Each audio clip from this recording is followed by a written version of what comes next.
Maître Fagnon Mutogbe. Le premier va au méton. De vieux.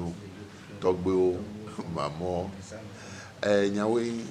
midutuna mbe edo nuko ni nyabe dekonwa mi neme gbogbo tuna modo alo fiona no mo kuna donti na mo le do ko he do alo problem so wa be agbe be nkeke ko le nuantia mi batrana enyawo chando la me betonti e kwa ndeka ya ntibe mi akase bi de kudo le ye amegbe topo me bi la tite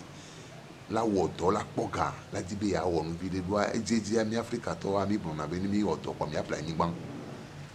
alo mu yo kwa le nu kike bo wo mere king boy me la wodo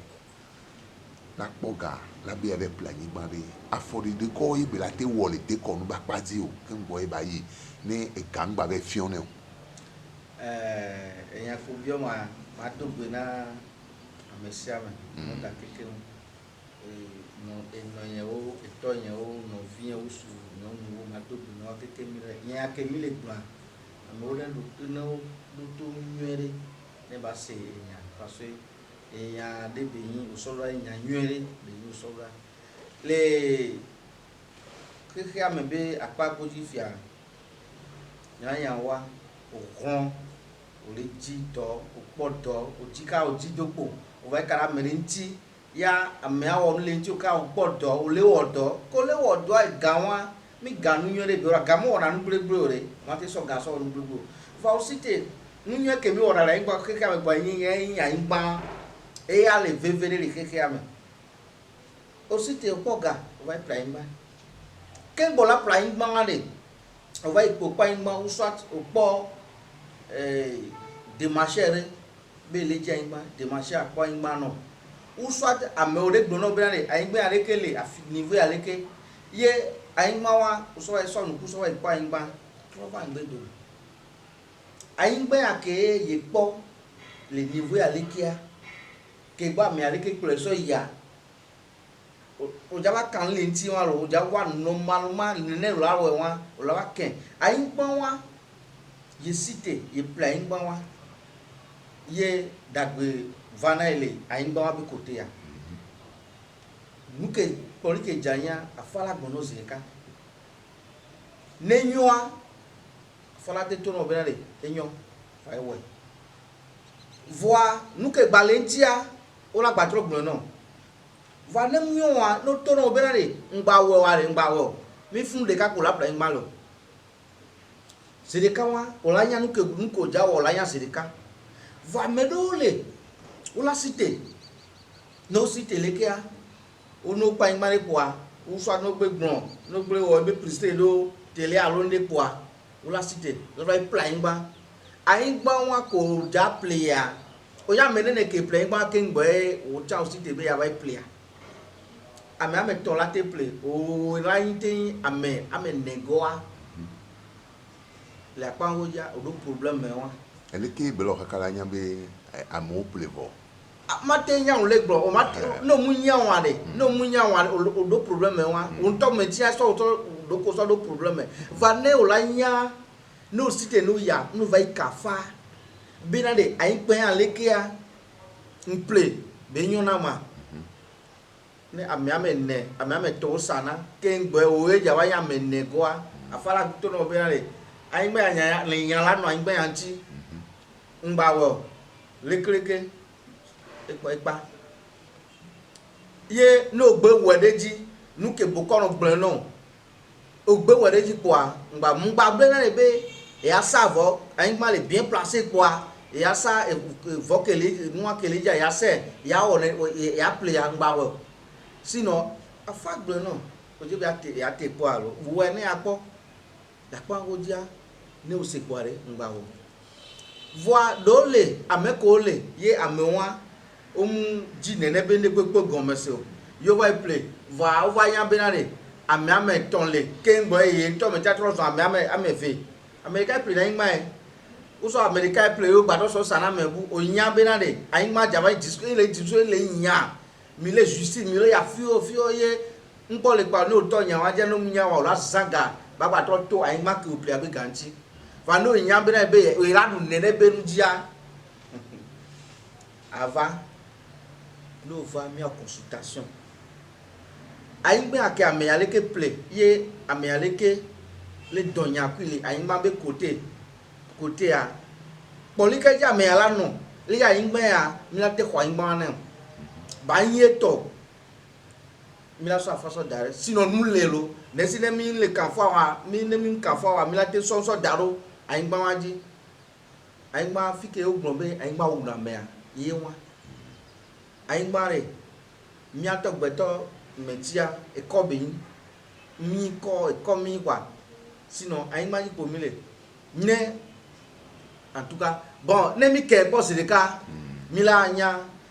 leke mi la odo e força de le ya mi la savoir ne rien be mi la onde jara aingba ji ne du de jara to wa mi la ba o nwa kwa c'est fini la trop temps la trop temps ne o le grand aingba ka de amekele aingba kwa ne ame acha ni nya me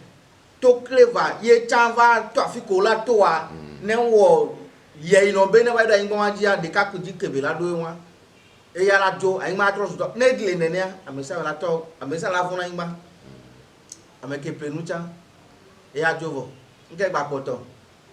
ameke ya me gba to no go me to sa ingba na me ame ve sa ingba de ka na me ame ve ame wana e la fun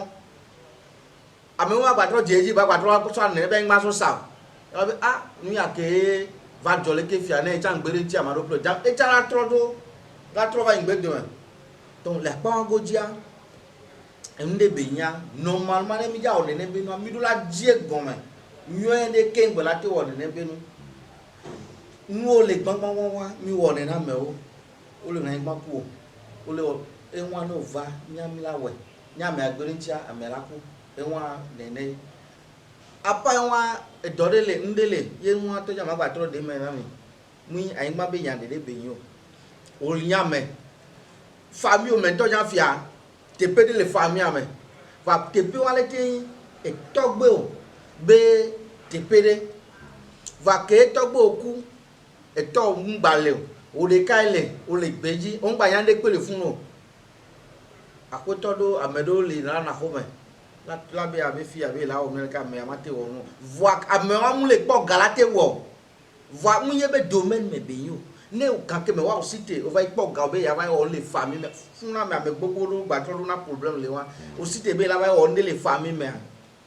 ye o na ipo o to doji ko wa galazu aro to eji ne mi akọ la te wu na eto awa no mi wa tra to ingbe do me o ya do problem parce que amole o wa mlo o ndegbe la homo o mlo akola ngbegbe ko la no voa onyan o so do ko so de ke ngbo la o nene be na ngba nene togbele no la o nene be na vai ka fa lo nti te pe akeyin eto en be côté be yin wa lo togbe en be côté a nsite ye tu khodareji ye nyare pe mto ye to me ti angba tro no nyele de evien so parce que no se ka o no se sino ne dio ka ne dio do ko la le vio o la won febe ko pe no o vio o vi no alo so no a o mo nu ku a donc o la we do wa pata ji ka nu ke pon ke janya bo ko no nu ke janya la gbono se ka vosa de le no la vosa o la savoir ndele no la o dare ji parce ngba gbogbo do le awo ne ndo le no la we dare ji ke ngba to do ji a o la we ye o ma to do aji ye nde pe ma pese o la tu gabe mo no ye un to me ti a to do aji pa mu odo avo mu nene o si na mero le to nya o la o gbon be na le a famille me be ngba ye la ti odo fa a o même si ne mu togbo be ngba ye togbo oku togbo nku alu togbo oku plutôt no ja odo amu be e wan dede o a ngbo wa te yin un to ta mesa la nya be na le akwea me atepe a e o so no la akwea me yin to mesa me la nya un to me te la nya nos asiti na la wale ngeku va die me po nem die me po a kaba apodo le kare kama mesa me apodo le pepe ya no bara o to le subo e vi ere metu fanyo leyin be amedele yofode alo le monti ye bele jibe aso garo da wa plan ni na yare apa goji ma ba ko goji no e won le vevere parce que e won gbogbo lo le ya e passer na agbeto va ameva na gbo en fifi ye ono na moji la so ga so la wa so be wa so cha one play anyigba na ye la tɔ gasɔsɔ la nyɔnu la ple anyigba la sɔ ebe ŋkɔsɔ da ɖe anyigba nu nukɔmɛ la si te ɖe ŋuti o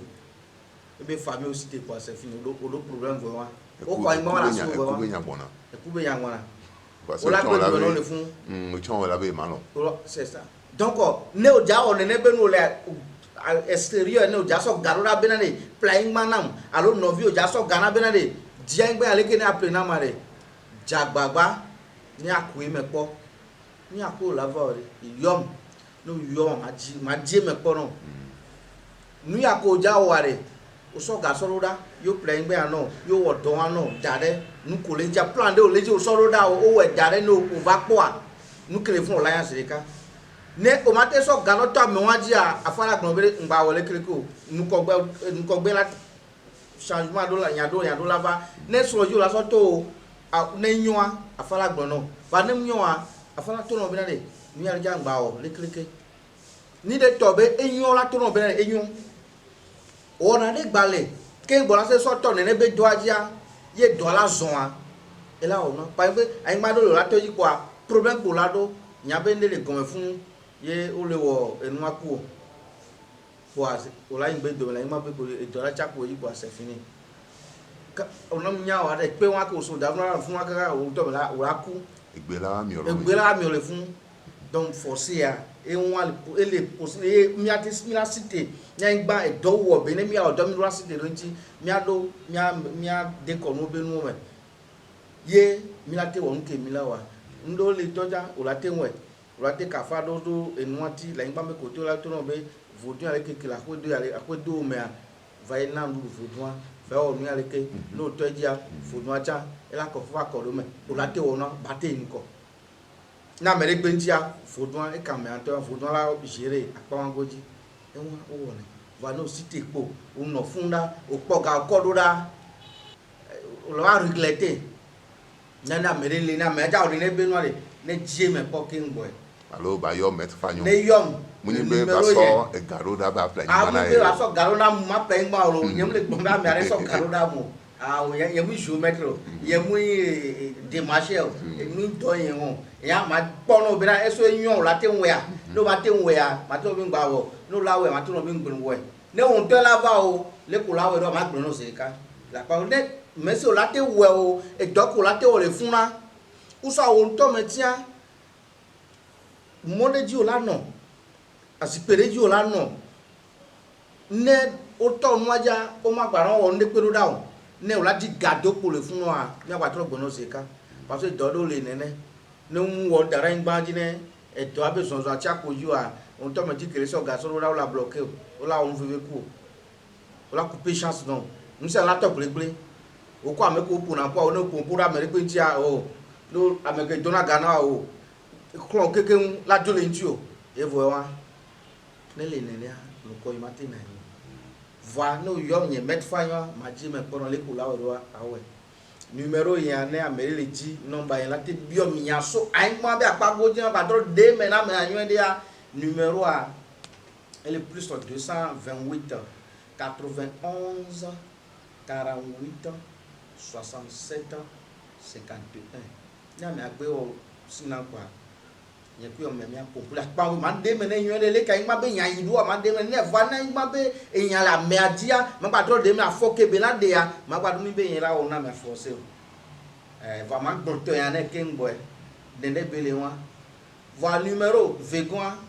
mon va plus 228 que 96 49 37 71 Benin be mou via et le WhatsApp numéro avec toi quoi le WhatsApp Benin toi et plus 229 94 33 89 04 ne aimba me ko benya la merenti alo nya bio de le ta pango ja ami ate biom nyem le gobe ami ane so garo da ma pen gbon ameke la so gaso da be famille alo be so abe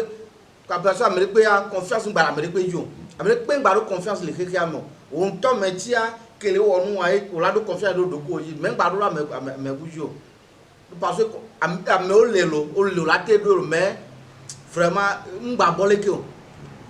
mu bo o la do confiance da me ja me la trop de me la wonu Agbedo le violation do da nyere lo. O la odono propre. Wa dolea. Dolea quand mo lo so na grand mais me wa chala si de rontio. On l'a regretté. Tamano. Donc la pangodia la ima be ko tele que no vie fufu yen o to yen o no yen o ne. O la te si te ro nene bentia afole kula dia yen blon va gbogboro le ya comme gamedo mi le ware. Mate denuncia no ami agbeyo kwa mi ade me na me le pangoji. Voigba dole onya me o plaingba ayingba ye o play o so to yom o so ga o so ra me o plaingba no ye ken po no ye ken po fo sa le wo fo sa ona do le wo le fun so ga so ra o plaingba wa ko va ko ngba so be na le plaingba wa kwa e vo la do ko va ko me ko la do ko me se ka mu nene o de kai mu amagba tro do mu ku na mi se ka ye ko me be na le akwo de ka me a mi gbon be na le akwo li bon mi oli na kwa demande ji o la no la kwa ju akwa me ye go me be eteyin kare be yin o o play o tu o ken gbola do me o dura o ndo dara ngba waji ayin gba mu ja protéger e ja protéger akwa kusube aze ngba to afle gbola so la ho mo e fianfin mato afle gbe lawa onu Aflakpa ba. Lava flakpa o fianfin la yambe gale ho amelo la bube la be jaba fion merci ne so ka ne wada gbo ajia into me tan la no fun ça veut dire que les ko préparer ako amedoa yelana et l'avant parce que la ah ne wonu efia amere ma no nzo le e ho me fi la pom o lava le ma e l'avant azia ma tento mo e ya be mo re pe mu le fun lo ne ba to be ya gbin la ho amo le 20 le sonti o aje va ka ke me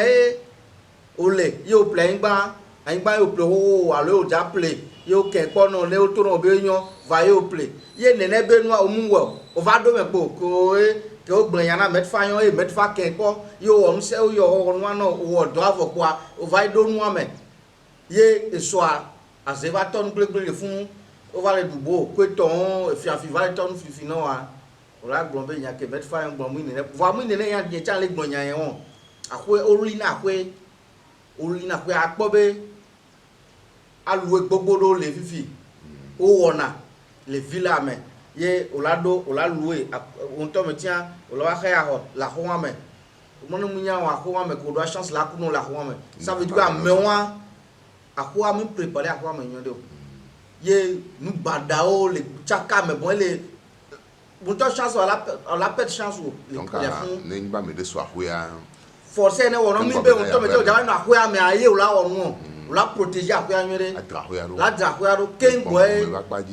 le bongo be apagoji kengbo ne ko ka to ja wa do ahoya me a ko ka to do na ahode me la to be ahoya me ke no a maro ya npo kale fun an to lo le seke plan ma so ahoya akwedo me la no do wa no nya wa ne e gai o le po ne do me o le ya no nya wa e do la gbe no fi jen nsia la chakado donc ça ya ko won me ko le a e chan e so la côté wan gbo chance mu le fun no am am protéger bi akoyin do nene wa ga ke me protéger akoyin de ya no gbe la ho me a ndo wa ba to azogela no va tu la ho me la no chaka on to me cha nsia no mu le nene donc ayin ma ke ji mi la no cha ayin ma wa cha nous devons nous la préparer les bonbons mais qu'un boy du déjà la naï les kebina et y